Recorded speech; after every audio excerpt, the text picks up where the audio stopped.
से तुम्हें सोचने का वक्त मिल गया। पर सबसे जरूरी है, हमें हमेशा डर और लालच की भावनाएं रहेंगी। इसी पल से तुम लोगों के लिए ये सबसे इंपॉर्टेंट है कि तुम इन भावनाओं का इस्तेमाल अपने सपोर्ट में करो और लंबे समय तक ऐसा करो। अपनी भावनाओं को अपने दिमाग पर हावी मत होने दो और इस तरह अपने विचारों को मैला मत होने दो। ज्यादातर लोग डर और लालच का इस्तेमाल खुद के विरोध में करते हैं। यह अज्ञान की शुरुआत होती है। डर और इच्छा की भावनाओं के कारण ही ज्यादातर लोग सैलरी के चेक, सैलरी में बढ़ोतरी और नौकरी की सुरक्षा के पीछे भागते भागते अपनी पूरी जिंदगी निकाल देते हैं। असल में वे ये सोचते ही नहीं हैं कि भावनाओं के आधार पर उन्हें जिंदगी किस तरफ ले जा रही है। ये तो वही बात हो गई जिसमें गाड़ी खींचने वाले गधे के सामने उसका मालिक गाजर लटकाए रखता है, जो उसकी नाक के ठीक सामने होती है। गधे का मालिक जहां जाना चाहता है वहां जाता है, पर गधा तो लालच के कारण भाग रहा है। कल गधे के लिए दूसरी गाजर आ जाएगी और गधा उसका पीछा करने लगेगा।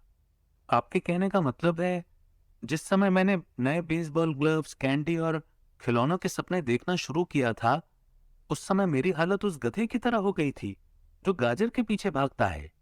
माइक ने पूछा। हाँ, और उम्र के साथ साथ तुम्हारे खिलौने भी और ज्यादा महंगे होते जाएंगे। अपने दोस्तों पर रौब झाड़ने के लिए एक नई कार, एक याच और एक आलीशान घर। हमीर डैडी ने मुस्कुराकर कहा। डर आपको दरवाजे से बाहर धक्का देता है, इच्छा आपको अंदर बुलाती है, आपको चट्टानों की तरफ ललचाती है। यही जाल है। तो इसकी काट क्या है? माइक ने पूछा। डर और इच्छा अज्ञान की वजह से बढ़ते हैं। इसीलिए अमीर लोगों के पास जितना ज्यादा पैसा होता है, उनका डर भी उतना ही ज्यादा बड़ा होता है। पैसा ही गाजर है, भ्रम है। अगर गधा पूरी तस्वीर देख सकता तो शायद वो गाजर का पीछा करने के अपने फैसले पर दोबारा सोचता। अमीर डैडी ने आगे ये समझाया कि आदमी की जिंदगी अज्ञान और ज्ञान के बीच होने वाला संघर्ष है। उन्होंने बताया कि एक बार कोई आदमी खुद के बारे में ज्ञान की खोज करना बंद कर देता है तो उसकी जिंदगी में अज्ञान घुस जाता है। ये संघर्ष हर पल होता है। इसीलिए हमें यह फैसला करना है, यह सीखना है कि अपने दिमाग को खुला रखा जाए या इसे बंद कर लिया जाए। देखो, स्कूल बहुत ज्यादा इंपॉर्टेंट है। आप स्कूल इसलिए जाते हैं ताकि आप वहां कोई स्किल या बिजनेस सीख सकें और इस तरह से आप समाज में योगदान दे सकें।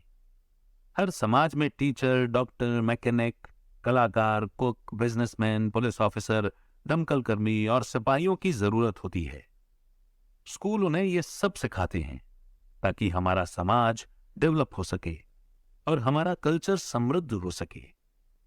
दुर्भाग्य से लोगों के लिए स्कूल एजुकेशन का अंत होता है, शुरुआत नहीं। एक लंबी खामोशी छाई रही। अमीर डैडी मुस्कुरा रहे थे।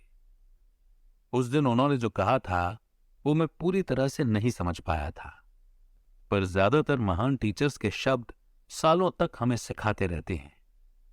उनके शब्द इसी तरह से आज भी मेरे साथ हैं। मैं आज थोड़ा कठोर हुआ, एक वजह से कठोर हुआ। मैं चाहता था कि तुम लोगों को आज की ये चर्चा हमेशा याद रहे। मैं चाहता हूं कि तुम लोग हमेशा मिसेस मार्टिन के बारे में सोचो। मैं चाहता हूं कि तुम लोग हमेशा उस गधे के बारे में सोचो। इन्हें कभी मत भूलना। अगर तुमने अपनी समझदारी से उन्हें काबू में नहीं किया तो डर और लालच की तुम्हारी दोनों भावनाएं तुम्हें जिंदगी के सबसे बड़े जाल में फंसा सकती हैं। अपनी जिंदगी को डरते डरते गुजारना, अपने सपनों को पूरा न करना निर्दयता है। यह भी निर्दयता है कि पैसे के लिए कड़ी मेहनत की जाए और यह सोचा जाए कि पैसे से खरीदी चीजें सुख दे सकती हैं। बिल चुकाने के डर से घबरा कर आधी रात को जागना जीने का एक भयानक तरीका है। सैलरी के हिसाब से जिंदगी जीना भी कोई जीना है। यह सोचना कि कोई नौकरी आपको सुरक्षा का एहसास दे सकती है, खुद से झूठ बोलना है।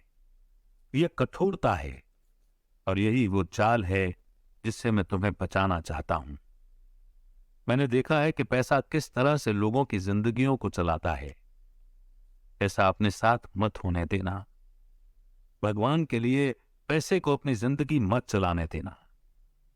हमारी मेज के नीचे सॉफ्ट बॉल आ गई। अमीर डैडी ने उसे उठाया और वापस खिलाड़ियों के पास फेंक दिया।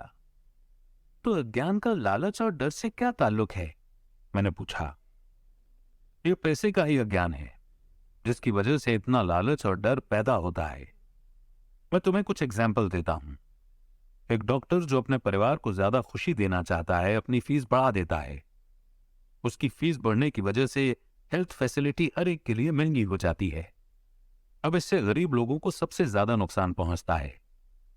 इसीलिए गरीब लोगों की हेल्थ अमीर लोगों से ज्यादा बुरी होगी। अब क्योंकि डॉक्टरों ने अपनी फीस बढ़ा दी है, इसीलिए वकील भी अपनी फीस बढ़ा देते हैं। क्योंकि वकीलों ने अपनी फीस बढ़ा दी है, इसलिए स्कूल के टीचर भी अपनी सैलरी बढ़वाना चाहते हैं, जिसके कारण हमारा टैक्स बढ़ता है। और ये सिलसिला कभी ना खत्म होने वाला बनकर रह जाता है।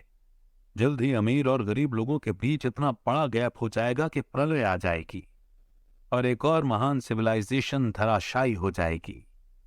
महान सिविलाइजेशन तभी बर्बाद हुई है जब अमीरों और गरीबों के बीच का फर्क बहुत ज्यादा हो जाता है। अमेरिका भी उसी रास्ते पर चल रहा है और इससे यह साबित होता है कि हिस्ट्री अपने आप को दोहराती है। और क्योंकि हम इतिहास से कुछ नहीं सीखते हैं, हम सिर्फ हिस्टोरिकल तारीखें और नाम रखते हैं और उनके सबक को भूल जाते हैं। क्या कीमतें नहीं पढ़नी चाहिए? मैंने पूछा। अच्छी तरह से चल रही गवर्नमेंट और एक पढ़े लिखे समाज में तो नहीं। कीमतें दरअसल कम होनी चाहिए। जाहिर है कि ऐसा सिर्फ थ्योरी में हो सकता है। कीमतें अज्ञान से पैदा हुए लालच और डर के कारण बढ़ती हैं। अगर स्कूलों में पैसों के बारे में सिखा दिया जाता तो लोगों के पास ज्यादा पैसा होता और मार्केट की कीमतें भी कम होती। पर स्कूलों में सिर्फ पैसे के लिए काम करना सिखाया जाता है, पैसे की ताकत का इस्तेमाल नहीं सिखाया जाता। पर हमारे यहाँ बिजनेस स्कूल भी हैं, माइक ने पूछा। क्या आप मुझे अपनी मास्टर्स डिग्री के लिए बिजनेस स्कूल जाने के लिए पुश नहीं कर रहे हैं? हाँ, पर अक्सर ऐसा होता है कि बिजनेस स्कूल ऐसे एम्प्लॉयज को ट्रेन करते हैं जो सोफिस्टिकेटेड या पॉलिश्ड बीन काउंटर्स होते हैं। भगवान ही मालिक है जब कोई बीन काउंटर बिजनेस संभाल ले। वे सिर्फ नंबर को देखते हैं, लोगों को निकालते हैं और बिजनेस का गला घोंट देते हैं। मैं जानता हूं क्योंकि मैं बीन काउंटर से डील करता हूं। वे सिर्फ इतना ही सोचते हैं कि कॉस्ट को कम कैसे किया जाए और प्राइस कैसे बढ़ाई जाए, जिससे बहुत सी प्रॉब्लम पैदा हो जाती है। बीन काउंटिंग की भी इंपॉर्टेंस है। मैं सोचता हूं कि ज्यादा लोगों को इसके बारे में जानना चाहिए, पर यह भी पूरी तस्वीर नहीं दिखाती। अमीर डैडी ने गुस्से में कहा। तो फिर क्या इसका कोई हल है? माइक ने पूछा। हाँ, सोचने के लिए अपनी भावनाओं का इस्तेमाल करना सीखो। अपनी भावनाओं में बहकर मत सोचो। जब तुम लोग फ्री में काम करने के लिए तैयार हो गए थे तो तुमने अपनी भावनाओं को काबू में रखना सीख लिया था। तभी मैं समझ गया था कि तुमसे उम्मीद की जा सकती है। जब मैंने तुम्हें ज्यादा सैलरी का लालच दिया तब तुमने एक बार फिर अपनी भावनाओं की बात नहीं मानी। तुम स्ट्रॉन्ग इमोशन के खिलाफ सोचना सीख रहे थे। ये पहला कदम था। ये कदम इतना इंपॉर्टेंट क्यों है? मैंने पूछा। ये तुम अपने आप जान जाओगे। अगर तुम सीखना ही चाहते हो तो मैं तुम लोगों को ब्रायर पैच में ले जाऊंगा। ये वो जगह है जिससे लोग बचते हैं। मैं तुम्हें उस जगह पर ले जाऊंगा जहां जाने में ज्यादातर लोगों को डर लगता है। अगर तुम मेरे साथ जाओगे तो तुम्हारे मन से पैसे के लिए काम करने का ख्याल निकल जाएगा। इसके बजाय तुम ये सीखोगे कि पैसे से कैसे काम लिया जा सकता है। अगर हम आपसे सीखने के लिए तैयार होते हैं तो हमें क्या मिलेगा? मैंने पूछा। वही जो ब्रायर रैबिट को मिला था, अमीर डैडी ने कहा। टार बेबी से आजादी। क्या ऐसा कोई ब्रायर पैच होता है? मैंने पूछा। हाँ, डर और लालच ही ब्रायर पैच हैं। अपने डर से पीछा छुड़ाकर अपने लालच का सामना करके अपनी कमजोरियों और जरूरतों को पहचान कर ही हम बाहर निकलने के रास्ते तक पहुंच सकते हैं। और बाहर निकलने का रास्ता हमारे दिमाग से होकर गुजरता है, सही विचारों यानी थॉट्स को चुनने से। विचारों को चुनने से? माइक ने आश्चर्य से पूछा। हाँ, इस विचार को चुनकर कि हम क्या सोचेंगे, बजाय इसके कि हम अपनी भावनाओं में बहकर लगातार रिएक्ट करते रहें। सुबह उठने और काम पर जाने से ही आपकी प्रॉब्लम नहीं सुलझ जाती, क्योंकि बिल चुकाने के लिए पैसा न होने का डर आपको सताता रहेगा। सोचने से आपको खुद से एक सवाल पूछने का समय मिलता है, इस तरह का सवाल कि क्या इस प्रॉब्लम का सबसे बढ़िया सॉल्यूशन इस पर और ज्यादा मेहनत करना है? ज्यादातर लोग इतनी बुरी तरह घबराए हुए होते हैं कि वे खुद को आपको असली बात नहीं बताते हैं कि उन पर डर हावी हो रहा है, और नतीजा ये निकलता है कि वे सोच ही नहीं पाते। इसके बजाय वो दरवाजे से बाहर दौड़ लगा देते हैं। टार पे भी हावी हो जाता है। अपने विचार चुनने से मेरा यही मतलब था। पर हम ऐसा किस तरह करेंगे? माइक ने पूछा। यही तो मैं तुम्हें सिखाने वाला हूं। मैं तुम्हें यह सिखाऊंगा कि तुम्हारे पास चुनने के लिए ऑप्शन होने चाहिए, ताकि तुम हड़बड़ी में काम करने से बच सको। जैसे अपनी सुबह की कॉफी पीकर दरवाजे से बाहर दौड़ लगाने की आदत सी। मैंने तुमसे जो पहले कहा था उसे याद रखो। जॉब लॉन्ग टर्म प्रॉब्लम का शॉर्ट टर्म सॉल्यूशन है। ज्यादातर लोगों के दिमाग में सिर्फ एक प्रॉब्लम होती है, और यह थोड़े समय की होती है। यह प्रॉब्लम होती है महीने के आखिर में चुकाए जाने वाले बिल, यानी टार बेबी। अब पैसा उनकी जिंदगी चलाता है, या मैं ये कहूं कि पैसे को लेकर उनका डर और अज्ञान उनकी जिंदगी को चलाते हैं। तो वे वही करते हैं जो उनके माँ बाप ने किया था। सुबह उठो और पैसे के लिए काम करो। वे इतना समय भी नहीं निकाल पाते कि ये सोच सकें कि क्या कोई दूसरा तरीका है। इस वक्त वे दिल से सोचते हैं, दिमाग से नहीं। दिल से सोचने और दिमाग से सोचने में क्या फर्क होता है? माइक ने पूछा। अमीर डैडी ने जवाब दिया। मैं इस तरह की बातें अक्सर सुनता हूं। हर आदमी को काम करना पड़ता है। अमीर लोग अत्याचार करने वाले होते हैं। मैं दूसरी जॉब ढूंढ लूंगा, मेरी सैलरी बढ़नी चाहिए। आप इस तरह से मेरा शोषण नहीं कर सकते। या फिर मैं इस जॉब को इसलिए पसंद करता हूं क्योंकि ये सेफ है। इसके बजाय हमें ये कहना चाहिए, क्या यहां ऐसा कुछ है जो मुझे नहीं मिल रहा है? इस तरह भावना पर बेस्ड हमारे थॉट्स की जंजीर टूट जाएगी और हमें ज्यादा अच्छे तरीके से सोचने का मौका मिल जाएगा। मुझे मानना ही पड़ेगा कि मेरे लिए यह सबक एक महान सबक साबित हुआ। यह जानना कि कब कोई आदमी दिल से बोल रहा है और कब दिमाग से, किसके शब्दों में भावनाएं छुपी हुई हैं और किसके शब्दों में थॉट, ये एक ऐसा सबक था जो जिंदगी भर मेरे काम आया। खासतौर पर तब जब मैं अपने दिल से यानी अपनी भावनाओं से बोल रहा था, न कि अपने विचारों या दिमाग से। जब हम स्टोर की तरफ वापस मुड़े तो अमीर डैडी ने यह कहा, अमीर लोग हकीकत में पैसा बनाते हैं, वे इसके लिए काम नहीं करते। उन्होंने यह भी बताया कि 5 सेंट के जिंक के सिक्के बनाते समय जब माइक और मैं ये सोच रहे थे कि हम पैसे बना रहे थे, तो हमारे विचार उसी रास्ते पर चल रहे थे जिस पर अमीर लोग चलते हैं। दिक्कत सिर्फ इतनी सी थी कि ऐसा करना इलीगल था।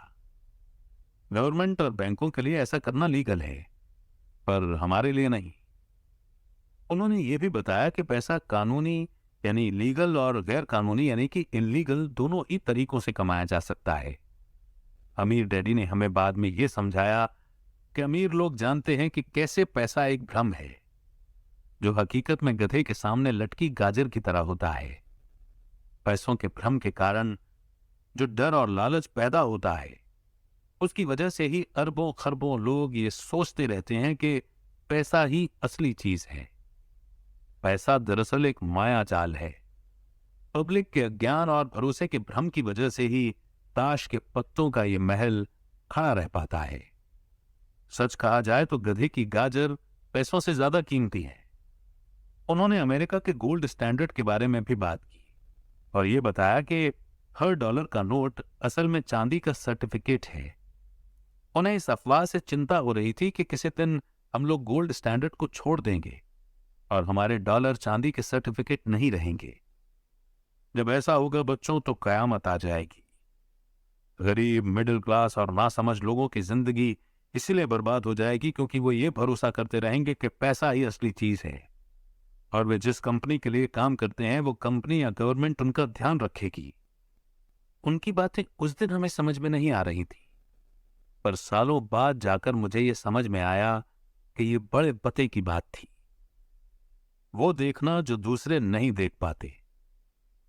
जब वे अपने पिकअप ट्रक में चढ़े तो उन्होंने कहा, काम करते रहो बच्चों, पर जितनी जल्दी तुम सैलरी की जरूरत को भूल जाओगे, तुम्हारी आगे की जिंदगी उतनी ही आसान हो जाएगी। अपने दिमाग का इस्तेमाल करो, मुफ्त में काम करो, और जल्दी ही तुम्हारा दिमाग तुम्हें पैसे कमाने के दूसरे तरीके बता देगा। उन तरीकों से तुम इस जॉब से ज्यादा कमा लोगे। तुम ऐसी चीजें देख पाओगे जो दूसरे लोग कभी नहीं देख पाते। मौका उनकी नाक के नीचे होता है, फिर भी ज्यादातर लोग इन मौकों को कभी नहीं देख पाते। इसका कारण यह है कि वे पैसा और सिक्योरिटी ढूंढते रहते हैं, इसलिए उन्हें यही मिलता है। जिस वक्त तुम एक मौका भांपने में कामयाब हो जाओगे, उसके बाद तुम जिंदगी भर का मौका भांप सकते हो। जिस वक्त तुम ऐसा कर लोगे, मैं तुम लोगों को कुछ और बातें सिखाऊंगा। इस बात को ध्यान से समझ लो, ताकि तुम जिंदगी के सबसे बड़े जाल से बच सको। वो टार बेबी तुम्हें कभी नहीं छू पाएगी। माइक और मैंने स्टोर से अपनी चीजें उठाई और मिसेस मार्टिन से गुड बाय कहा। हम वापस पार्क गए, उसी पिकनिक बेंच पर बैठे और वहां घंटों तक सोचते रहे और बातें करते रहे। हमने अगला हफ्ता स्कूल में इसी बारे में सोचते और बातें करते हुए बिताया। 2 हफ्तों तक हम लोग सोचते रहे, बातें करते रहे और मुफ्त में काम करते रहे। दूसरे शनिवार के आखिर में मैं मिसेस मार्टिन से एक बार फिर से गुड बाय कर रहा था और कॉमिक बुक स्टैंड को लालच भरी नजर से देख रहा था। हर शनिवार 30 सेंट न मिलने में सबसे दुख की बात यह थी कि मेरे पास कॉमिक्स खरीदने के लिए बिल्कुल भी पैसे नहीं होते थे। अचानक जब मिसेस मार्टिन मुझे और माइक को गुड बाय कर रही थीं, मैंने उन्हें एक ऐसा काम करते हुए देखा जो इसके पहले कभी नहीं देखा था। मेरा मतलब है कि मैंने इसके पहले उन्हें ऐसा करते देखा तो था, पर उस पर कभी ध्यान नहीं दिया था। मिसेस मार्टिन ने कॉमिक्स के पहले पेज को आधा काटा और उसे संभालकर अपने पास रख लिया। बाकी की बुक को उन्होंने एक बड़े से ब्राउन कार्डबोर्ड के डिब्बे में डाल दिया। जब मैंने उनसे पूछा कि वे इन कॉमिक्स का क्या करती हैं, तो उन्होंने कहा कि मैं उन्हें फेंक देती हूँ। जब वो नई कॉमिक्स लाता है तो मैं ऊपर के आधे कवर को क्रेडिट के लिए कॉमिक बुक डिस्ट्रीब्यूटर को दे देती हूँ। वो 1 घंटे में आने ही वाला है। माइक और मैंने 1 घंटे तक इंतजार किया। जल्दी ही वो डिस्ट्रीब्यूटर आया और मैंने उससे पूछा कि क्या हमें कॉमिक्स मिल सकती हैं। इस पर उसने जवाब दिया कि आपको मिल सकती हैं अगर आप इस स्टोर में काम करते हैं और अगर आप ये वादा करें कि आप उन्हें नहीं बेचेंगे। हमारी पार्टनरशिप एक बार फिर कायम हो गई थी। माइक की मम्मी ने बेसमेंट में हमें एक खाली कमरा दे दिया जो उनके किसी काम नहीं आता था। हमने उसकी सफाई करके उसमें सैकड़ों कॉमिक्स जमा कर ली। जल्दी ही हमारी कॉमिक्स लाइब्रेरी लोगों के लिए खोल दी गई। माइक की छोटी बहन को पढ़ने का बहुत शौक था, इसलिए हमने उसे अपना लाइब्रेरियन बना दिया। लाइब्रेरी में आने और कॉमिक्स पढ़ने के लिए वो हर बच्चे से 10 सेंट लेती थी। स्कूल खत्म होने के बाद हर दोपहर 2:30 से 4:30 बजे तक लाइब्रेरी खुलती थी। पड़ोस के बहुत से बच्चे इसके कस्टमर बन गए थे और वे जितनी कॉमिक्स पढ़ना चाहते थे 2 घंटे में पढ़ सकते थे। ये उनके लिए बढ़िया सौदा था, क्योंकि एक कॉमिक्स की कीमत 10 सेंट होती थी और 2 घंटे में वे 5 या 6 कॉमिक्स पढ़ लेते थे। माइक की बहन लौटते समय बच्चों की तलाशी लेती थी और ये देख लेती थी कि वे अपने कपड़ों में कॉमिक्स छुपाकर तो नहीं ले जा रहे हैं। वो इस बात का रिकॉर्ड भी रखती थी कि हर रोज कितने बच्चे आए, उनका नाम क्या था और उनके सुझाव क्या थे। माइक और मुझे 3 महीने तक हर हफ्ते एवरेज में $9.5 का फायदा हुआ। हमने उसकी बहन को हर हफ्ते $1 का पेमेंट किया और उसे मुफ्त में कॉमिक्स पढ़ने का फायदा भी दिया। हालांकि वो कॉमिक्स कभी कभार ही पढ़ती थी, क्योंकि वो हमेशा ही अपनी पढ़ाई में लगी रहती थी। माइक और मैं डील के मुताबिक हर शनिवार स्टोर में काम करते रहे। साथ ही हम अलग अलग दुकानों से कॉमिक्स इकट्ठी करते रहे। हमने वादे के मुताबिक कॉमिक्स नहीं बेची थी। जब कोई कॉमिक फट जाती थी तो हम उसे जला देते थे। हमने इसकी एक ब्रांच खोलने की भी कोशिश की, लेकिन हमें माइक की बहन की तरह मेहनती और भरोसेमंद लाइब्रेरियन नहीं मिला। बहुत कम उम्र में ही हमने ये जान लिया था कि अच्छे स्टाफ को खोजना कितना मुश्किल होता है।